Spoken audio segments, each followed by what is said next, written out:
Em cada canto da cidade tem uma favela, assim dizia um ditado. Esse é Mateus de favela, espalhadas pra todos os lados. Se correr o bicho pega, se ficar selinho some. Porque primeiro matam pra depois saber seu nome. Segue assim.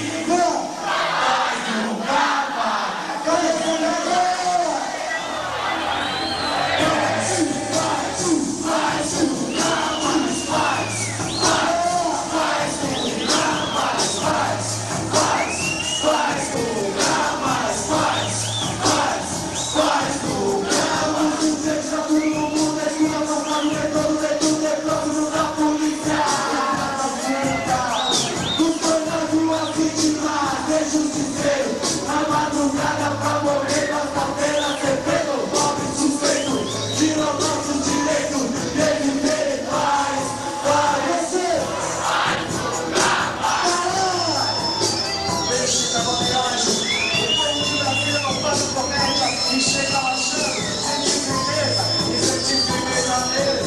E aí a mãe, é bom pra você, continuação.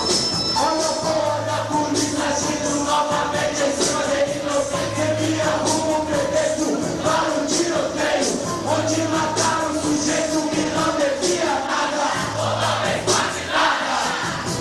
Tá certo que eu sabia que ele não era santo. Também sabia que não teria.